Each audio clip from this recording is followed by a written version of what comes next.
let's read Luke chapter 10 verse 25 to 37. Just then a lawyer stood up to test Jesus. Teacher, he said, what must I do to inherit eternal life? നിത്യജീവനെ അവകാശമാക്കുവാൻ ഞാൻ എന്ത് ചെയ്യണമെന്നാണ് ചോദിച്ചത്. ദൈവം ഉത്തരം പറഞ്ഞത് രണ്ട് കാര്യം. കർത്താവായ യേശു ക്രിസ്തു ഉത്തരം പറഞ്ഞു. He replied two things. I'm going to talk about the second point. Love your neighbor as yourself. കൂട്ടുകാരനെ നിന്നെ പോലെ തന്നെ സ്നേഹിക്കണം, എന്നാൽ നിത്യജീവനെ അവകാശമാക്കാൻ പറ്റും. രണ്ട് കാര്യമുണ്ട്. നിന്റെ കർത്താവായ ദൈവത്തിനെ പൂർണ്ണ ഹൃദയത്തോടെയും പൂർണ്ണ ആത്മാവോടെയും പൂർണ്ണ ശക്തിയോടെയും പൂർണ്ണ മനസ്സോടെയും കൂടി സ്നേഹിക്കണം. And the second thing is love your neighbor as yourself. കൂട്ടുകാരനെ നിന്നെ പോലെ തന്നെ സ്നേഹിക്കണം. യേശു ക്രിസ്തു രൂപമയാണ് അവിടെ പറഞ്ഞത്. Let's read that. But wanting to justify himself, he asked Jesus, and who is my neighbor? Jesus replied, a man was going down from Jerusalem to Jericho and fell into the hands of robbers, who stripped him, beat him, and went away, leaving him half dead.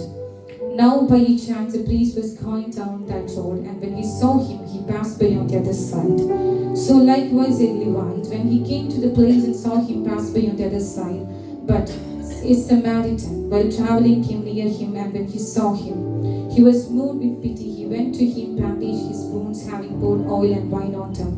Then he put him on his own animal and brought him an inn and took care of him.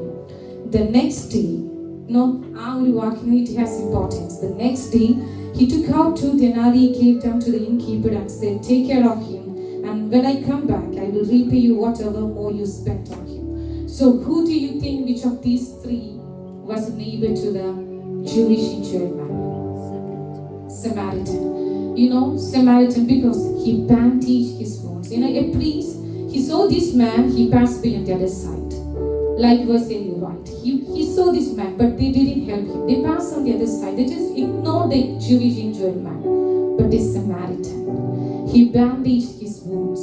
He not only bandaged his wounds, but also he poured oil and wine on them.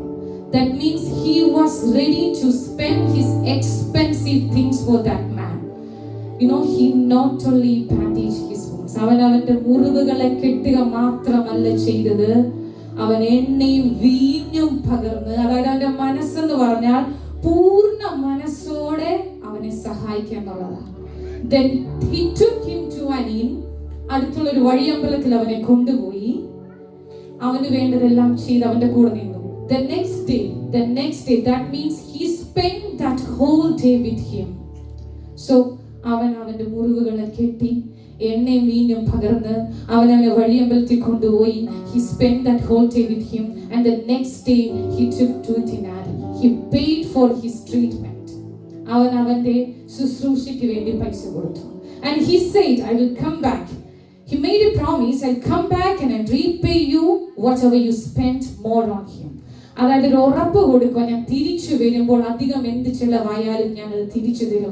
അതിന്റെ അർത്ഥം അവൻ അവിടെ കിട്ടുന്ന ശുശ്രൂഷയ്ക്ക് ഒരു കുറവും വരരുത്. അതായത് അവൻ ഉറപ്പ് കൊടുക്കുക, ഞാൻ തിരിച്ചു വരുമ്പോൾ അധികം എന്തെങ്കിലും ചെലവായാൽ ഞാൻ അത് ചെയ്തിരിക്കും. So we can see this Samaritan. He's so good. Jesus, he deliberately chose Samaritan as the hero of this story, because at that time Jews and Samaritans were enemies. They hate each other because Jews, they considered Samaritan as impure because they had intermarried with non-Jews and they mixed their spiritual and religious practices. So a Jew would never expect a help from a Samaritan. അതായത് ഒരു യഹൂദൻ ഒരു ശമര്യക്കാരൻ നിന്ന് ഒരിക്കലും ഒരു സഹായം പ്രതീക്ഷിക്കത്തില്ല. കാരണം ചരിത്രം പഠിക്കുമ്പോൾ നമുക്ക് മനസ്സിലാക്കാൻ പറ്റും, അബ്രഹാമിന്റെ മകൻ ഇസഹാക്ക്, ഇസഹാക്കിന്റെ മകൻ യാക്കോബിന് 12 മക്കളായിരുന്നു, 12 ആൺകുട്ടികളായിരുന്നു. അവരാണ് 12 ഗോത്രങ്ങൾ. There are the 12 tribes. But after the death of Solomon king, the kingdom split into 2. അതായത് 10 ഗോത്രമായിട്ടും 2 ഗോത്രമായിട്ടും അവർ മാറി. 10 ഗോത്രം ഇസ്രയേലായിട്ട് നിന്നു. We can call them together as Israel, and its capital is Samaria.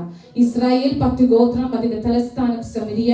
2 ഗോത്രം യഹൂദ ഗോത്രം, ബെന്യാമിൻ ഗോത്രം, അതിന്റെ തലസ്ഥാനം, അവരെ നമുക്ക് ഒന്നിച്ച് യഹൂദന്മാരെന്ന് പറയാം, അതിന്റെ തലസ്ഥാനം Jerusalem. But after this thing, after the Assyrians, Assyrians, they conquered the kingdom, the Israel kingdom, and many Israelites were exiled. Like ഒരുപാട് ഇസ്രായേൽ ആളുകളെ അവർ രാജ്യം കടത്തി, and they sent in some foreigners to live in Samaria, and they intermarried with these, the remaining Israelites. And they mixed the spiritual and religious practices. അതുകൊണ്ട് യഹൂദന്മാർ ഈ ശമര്യക്കാരെ കണ്ടിരുന്നത് അശുദ്ധന്മാരായിട്ടാണ്. So ഒരു യഹൂദൻ ഒരു ശമര്യക്കാരിൽ നിന്ന് ഒരിക്കലും ഒരു സഹായം പ്രതീക്ഷിക്കത്തില്ല. But here we can see that this Samaritan, he helped him with all of his mind. അവന്റെ എല്ലാ മനസ്സുകൊണ്ട് അവനെ സഹായിച്ചു. When God gave me this topic, I was questioning myself, like, am I a good friend? Am I a good neighbor? ഞാനൊരു നല്ല സുഹൃത്താണോ? ഞാനൊരു നല്ല കൂട്ടുകാരനാണോ? ഇവിടെ നോക്കിക്കേ, ഒരു ശമര്യക്കാരൻ അവനവന്റെ മുറിവുകളെ കെട്ടി, he spent his things for him, he paid for his treatment, he spent his time for him. അവനൊരു പ്രോമിസ് കൊടുത്ത് ഞാൻ തിരിച്ചു വന്നു അവന് വേണ്ടി. അവൻ എന്തെങ്കിലും അധികം ചിലവായാൽ ഞാൻ അതിനു വേണ്ടി മുടക്ക് വന്നു.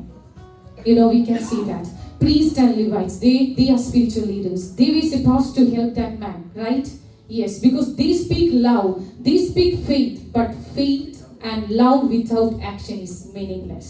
We can speak some love, we can speak some words, but it's easy to speak words, but it's very difficult to prove in our action. നമുക്ക് വാക്കുകളോട് ഒത്തിരി കാര്യങ്ങൾ പറയാൻ പറ്റും, പക്ഷെ പ്രവൃത്തിയിൽ അത് കൊണ്ടുവരാൻ വളരെ ബുദ്ധിമുട്ടാണ്. സോ ഈ ഒരു കാര്യത്തിൽ നിന്ന് ഞാൻ ഏറ്റവും കൂടുതൽ മനസ്സിലാക്കിയത്, എനിക്ക് നിങ്ങളോട് പറയാൻ ആഗ്രഹിക്കുന്നതും, if we really love Jesus, we should reflect him in our daily life. We have to live Christ in our life. നമ്മുടെ ജീവിതത്തിൽ ക്രിസ്തുവിനെ കൊണ്ടുവരണം. We have to live according to him. നമ്മൾ അവനെ പോലെ തന്നെ ജീവിക്കണം. We have to reflect his qualities in our life. നമ്മൾ അവന്റെ ക്വാളിറ്റികൾ നമ്മളിൽ റിഫ്ലക്ട് ചെയ്യണം. അതാണ് ഇതിൽ നിന്ന് എനിക്ക് പറയാനുള്ളത്. എൻ്റെ സെക്കൻഡ് പോയിന്റ് ഈസ്, അതാണ് എന്നെ ഏറ്റവും കൂടുതൽ സന്തോഷിപ്പിച്ചത്. സെക്കൻഡ് തിങ് ആണ്, this good Samaritan he is A reflection of Jesus Christ. അത് നമ്മുടെ കർത്താവായ യേശുക്രിസ്തുവിന്റെ പ്രതിരൂപമാണ് ഈ ശമര്യക്കാരൻ. പീപ്പിൾ കം ആൻഡ് ഗോ, മനുഷ്യർ വരും, മനുഷ്യർ പോകും. They don't have to do anything. Maybe they love according to their circumstances and situations. But God, he only loves unconditionally. അവൻ മാത്രമേ നമ്മളെ ഒരു കണ്ടീഷനും ഇല്ലാതെ നമ്മളെ സ്നേഹിക്കത്തുള്ളൂ. എൻ്റെ ലൈഫിലാണെങ്കിൽ ഇഷ്ടം പോലെ കൂട്ടുകാർ വന്നിട്ടുണ്ട്, ഒരു കാര്യവും ഇല്ലാതെ എന്നെ വേദനിപ്പിച്ചു പോയിട്ടുണ്ട്. പക്ഷെ അവിടെ എല്ലാം ദൈവം എന്നോട് പറഞ്ഞത്, ഞാൻ നിനക്ക് മതി. His love is sufficient for you. അവന്റെ കൃപ നിങ്ങൾക്ക് മതി. മനുഷ്യൻ വരും, മനുഷ്യൻ പോകും. അവർക്ക് നമ്മുടെ ജീവിതത്തിൽ വലിയ മാറ്റങ്ങൾ ചെയ്തെടുക്കാൻ പറ്റില്ല, പക്ഷെ കർത്താവിന് നിങ്ങളുടെ ജീവിതത്തിൽ വലിയ മാറ്റങ്ങൾ ചെയ്തെടുക്കാൻ പറ്റും. He can do wonderful things in their life.